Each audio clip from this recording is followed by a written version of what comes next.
sordo o qué? Adiós a todos.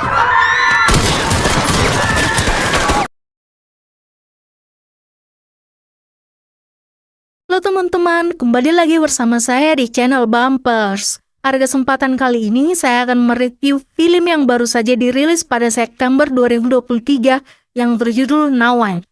Film ini disutradarai oleh Albert Pinto. Mengusung tema survival, film Nawar berfokus pada kisah bertahan hidup dari seorang perempuan muda yang tengah hamil. Dia terombang-ambing di tengah laut dan harus berusaha untuk menyelamatkan diri dan juga bayinya. Tanpa berlama-lama lagi, langsung saja ke alur cerita filmnya. Inilah dia film Nawar.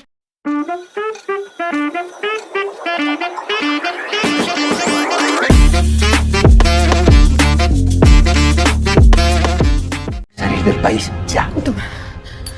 Venga. Mia dan Nico adalah sepasang suami istri di mana Mia tengah mengandung. Mereka berdua serta warga lainnya sedang berupaya melarikan diri dari negaranya karena di negaranya sedang terjadi konflik. Siapa saja warga yang tidak memberikan kontribusi dalam perjuangan akan disingkirkan seperti anak-anak, wanita hamil, dan juga orang tua. Saat itu terjadi kelangkaan bahan makanan yang harus memaksa mereka memilih keluar dari negara tersebut. Dengan dibantu oleh warga sipil, mereka semua diselundupkan dalam beberapa kontainer yang diketahui kontainer tersebut akan diangkut oleh kapal kargo ke luar negeri. Upaya penyelundupan ini tidak gratis. Nico terpaksa meminta Mia untuk melepas cincin pernikahan mereka agar dapat membayar upaya penyelundupan ini. Setelah beberapa saat, mereka sudah dikumpulkan dalam beberapa kontainer menunggu keberangkatan. Dalam kontainer itu, Nico dan juga Mia melihat beberapa warga yang sangat memprihatinkan. Nico hanya dapat meyakinkan Mia agar tetap tenang selama perjalanan nanti, berhubung Mia sedang tengah hamil. Tener miedo, ¿verdad? Todo va a ir bien, ya lo verás. Beberapa saat kemudian, setelah mereka semua menunggu di dalam kontainer, tiba-tiba terjadi keributan di luar. Ternyata keributan itu berasal dari warga lain yang juga berebutan untuk masuk ke dalam kontainer. Para penyelundup kewalahan mengatur keributan. Akhirnya mereka semua dipaksa untuk pindah ke kontainer yang lain. Di sini Nico dan juga Mia terpisah. Nico sebagai suami Mia mencoba meyakinkan Mia untuk tetap tenang dan mengatakan mereka akan bertemu nanti di pelabuhan dan truk penyelundup pun berangkat. Setelah beberapa saat truk berangkat, tiba-tiba di tengah jalan truk mereka dihadang oleh para tentara. Para tentara ini curiga kontainer menyelundupkan warga sipil. Mereka semua sangat ketakutan karena apabila ketahuan mereka semua wajib dimusnahkan. Mia mengintip dari celah kontainer yang bolong. Dia melihat para tentara tersebut sedang membuka pintu. Salah satu dari warga mengajak mereka untuk sembunyi di balik ruang kosong kontainer. Namun sayang, para tentara itu mengetahui persembunyian mereka, lalu menghabisi mereka semua. Sid saliendo. No tengáis miedo, nos vamos a... No me hagáis dar esa orden, cojones. La he dado demasiado. Adiós a todos. Beruntungnya, Mia berhasil menyelamatkan diri dengan naik ke atas peti kayu. Mia mencoba menghubungi suaminya Nico, namun ponsel suaminya tidak dapat terhubung. Tak lama kemudian, Mia tersadar bahwa ia sekarang sudah di pelabuhan. Ia mencoba menghubungi Nico kembali. Lagi-lagi ponsel itu tidak dapat terhubung. Mia mencoba menenangkan dirinya. Dia menemukan tas yang berisi peralatan yang mungkin berguna untuk menyelamatkan dirinya dari dalam kontainer. Malam hari pun tiba, kontainer yang membawanya pun terguncang. Ternyata kapal yang membawa kontainer tersebut terombang-ambing di tengah lautan yang gelap.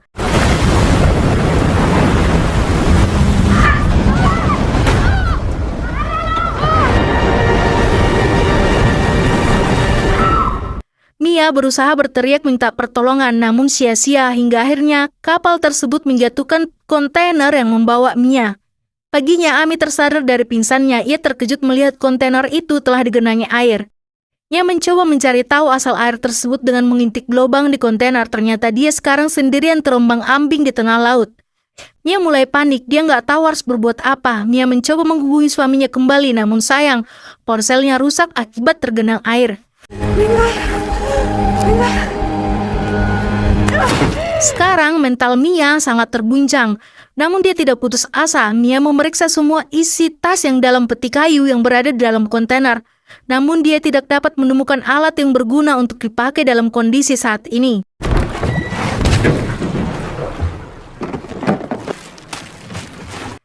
Ketika dia sibuk menambal lubang kontainer tersebut, tiba-tiba terdengar suara keributan di luar kontainer. Ternyata itu adalah suara orang yang terkulung dalam kontainer lainnya yang juga terjatuh dari kapal saat badai tadi malam. Mia mengingat nomor kontainer itu, suaminya berada di dalam kontainer tersebut. Mia berteriak kencang memanggil-manggil suaminya, bahkan dia berusaha menghubungi lewat telepon.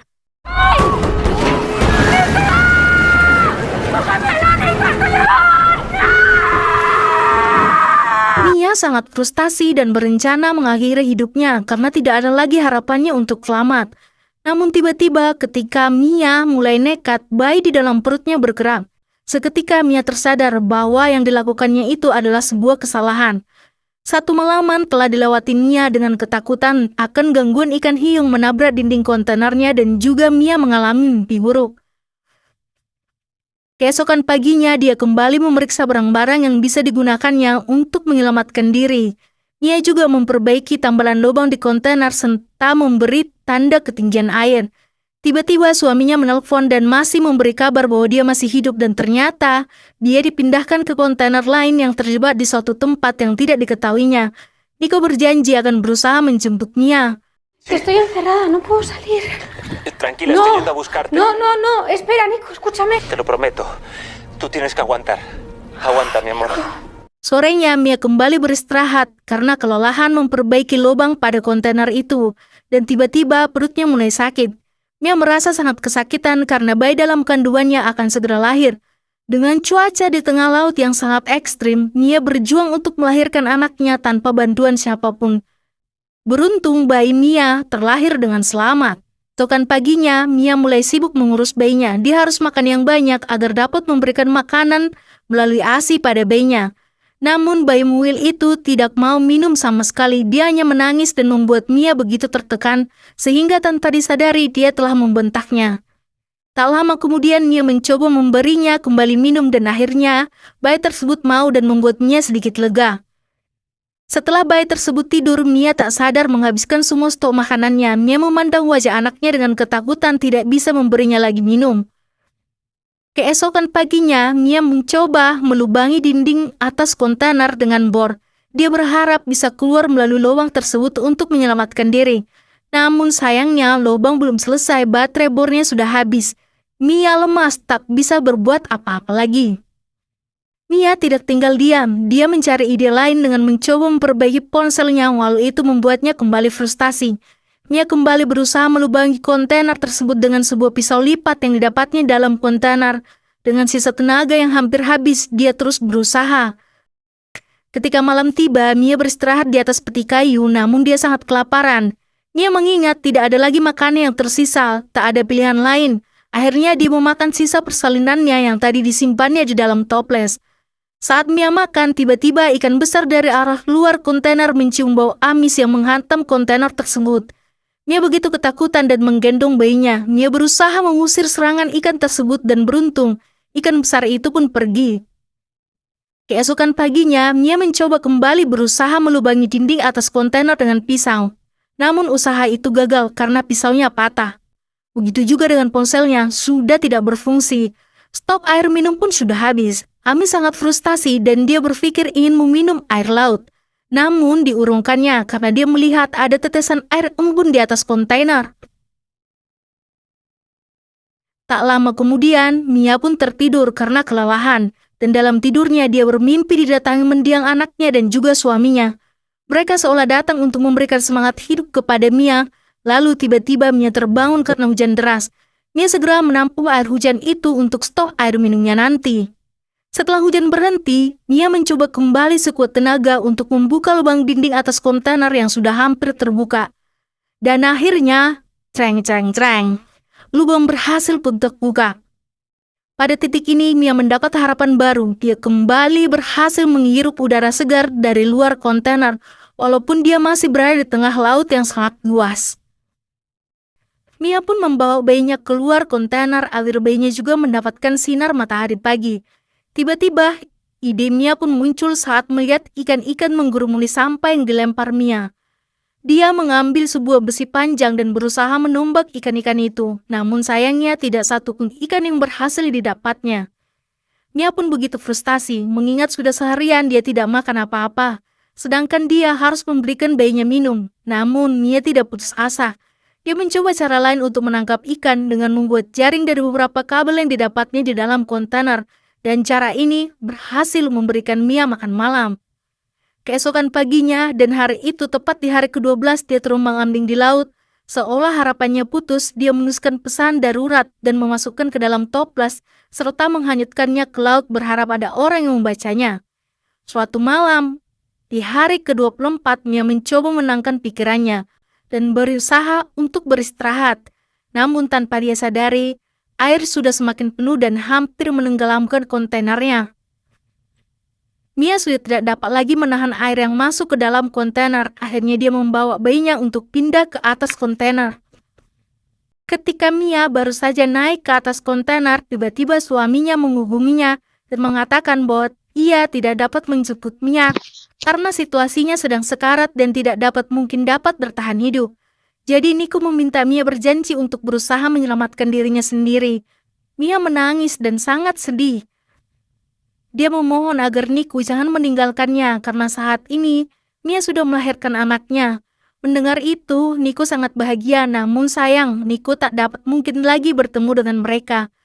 Mia akhirnya menangis pasrah untuk mengikhlaskan suaminya dan pergi untuk melanjutkan perjuangannya. Keesokan paginya, Mia merakit sebuah pelampung dari beberapa toples yang didapatnya dari dalam peti kayu. Mia merakitnya sampai malam hari karena tidak ada waktu lagi, kontainer akan segera tenggelam. Mia menaruh bayinya di atas rakitan, sedangkan dia kembali ke dalam kontainer untuk mengambil beberapa barang yang ketinggalan. Namun sialnya ketika berusaha menggapai sebuah barang, kakinya terlilit tali dan menjerat kakinya. Mia berusaha melepaskan tali tersebut namun sangat sulit karena begitu lama dia berusaha. Rakit tempat bayinya hanyut di bawah arus air laut. Mia di dalam kontainer tersebut berusaha memotong tali yang menjerat kakinya. Beruntung dia berhasil selamat. Kini Mia kehilangan bayinya. Dia berteriak-teriak memanggil bayinya. Namun Mia tidak menemukan. Tiba-tiba seekor paus besar dikirim Tuhan untuk menolong Mia. Paus tersebut mendekati bayi Mia serta menyemprotkan air agar bayinya terbangun dan menangis. Akhirnya Mia berhasil menemukan bayinya kembali. Singkat cerita, Mia dan bayinya kini terombang-ambing di atas sebuah rakit kecil yang hanya mampu menopang bayinya. Hingga keesokan paginya terlihat Mia sudah sangat kelelahan dan hampir pingsan. Kali ini burung-burung camar yang menolong mereka. Kerumunan burung camar mengelilingi mereka sehingga keberadaan mereka ditemukan oleh keluarga nelayan yang sedang memancing dengan kapal kecil. Keluarga nelayan itu mendekati rakit kecil dan menemukan ada bayi di atasnya. Mereka menyelamatkan bayi tersebut, namun nelayan itu heran kenapa ada bayi yang hanyut di laut dan tiba-tiba melihat ada tali panjang yang mengarah ke dalam air laut. Lalu mereka pun menarik tali itu dan menemukan Mia yang sudah tenggelam. Mereka pun menarik tali itu. Mereka mencoba menyelamatkan nyawa Mia dengan memberikan nafas buatan dan memompa jantungnya. Walaupun lumayan sulit, akhirnya Mia sadar dari pingsannya, lalu dia memeluk bayinya. Mia dan juga bayinya dibawa ke sebuah pulau di daerah Finlandia. Setelah berjuang selama 26 hari, akhirnya Mia dan juga Noah anaknya berhasil diselamatkan. Itulah kisah yang sangat menegangkan dari film noir. Dari film ini, kita belajar bahwa tidak peduli sebesar apa usaha yang kita lakukan, yang penting selama hidup masih berjalan, kita harus melakukan yang terbaik untuk hidup kita. Gak kebayang kalau kita menjadi Mia, apakah kita bisa berusaha sekeras Mia di tengah lautan sendirian? Nah teman-teman, semoga film ini dapat memberikan kita semangat baru untuk menjalani hidup. Sampai bertemu kembali di alur cerita film lainnya. Dadah!